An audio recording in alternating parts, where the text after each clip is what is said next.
शास्त्र में महाराज जी व्यक्ति के पतन के 5 कारण लिखे हैं, समझने योग्य बात है। पतन क्यों होता है, उसके 5 कारण हैं। सबसे पहले व्यक्ति का पतन होता है पाप कर्म से। कभी ना कभी कोई ना कोई पाप कर्म किया हो, उसका परिणाम कभी भी मिल सकता है। सब कुछ ठीक चल रहा था, पाप कर्म से प्रभाव पड़ जाता है। पाप कर्म करेगा, सामर्थ्य होने पर सेवा की जगह शोषण करेगा तो जीव का पतन। दूसरा पतन का कारण है अभिमान। अभिमान आती पतन करेगा। अभिमान ने तो इंद्र का पतन करा दिया, रावण का पतन करा दिया, हिरण्यकश्यप का पतन करा दिया। तीसरा पतन का कारण होता है स्वार्थ।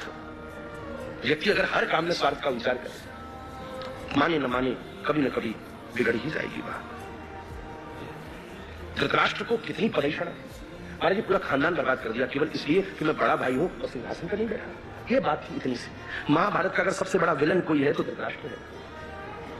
दुर्योधन तो है ही नहीं, वो तो परिणाम है, बचपन से जो बोया गया उसका परिणाम है। इसलिए सच बताएं तो दुर्योधन को भी महाभारत के बाद मुक्ति ही मिली है, तो कृष्ण का दर्शन कर लिया। योद्धा वीर गति को अगर युद्ध में प्राप्त होता है तो स्वर्ग की प्राप्ति करता है। अरे युधिष्ठिर से पहले दुर्योधन पहुंचा स्वर्ग, उसको तो पैदल जाना पड़ा, ये तो वीर गति को प्राप्त हुआ अगर क्षत्रिय रणनीति और धर्म नीति का विचार किया जाए। पर भागवत का श्लोक ही स्वयं कहता है धृतराष्ट्र को तो पश्चाताप करना पड़ा, तब करना पड़ा। विदुर जी ने उसका मार्गदर्शन किया, तब जाकर उसका कैवल्य पथ निर्देशित हुआ।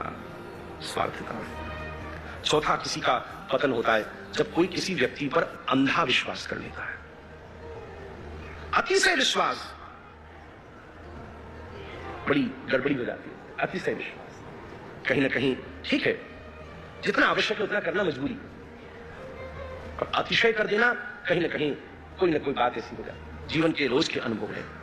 और 5वां सबसे बड़ा, इन सबों में सबसे बड़ा पतन का कारण है महाराज जी शास्त्र कह रहे हैं, वो है कुसंग। ये 4 भी इतनी प्रॉब्लम नहीं देंगे जितना 5वां प्रॉब्लम देगा, और उसका नाम है कुसंग।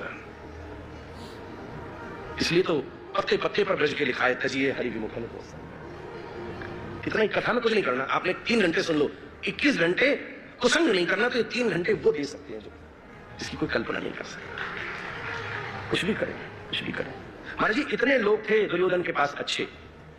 भीष्म कोई साधारण व्यक्ति है, विष्णु सहस्त्रनाम जिन्होंने गाया। गांधारी भी बड़ी विदुषी हैं, कितने अच्छे अच्छे। कर्ण भी ऐसे देखो तो बड़ा विद्वान है, अच्छे अच्छे लोग हैं उसके पास।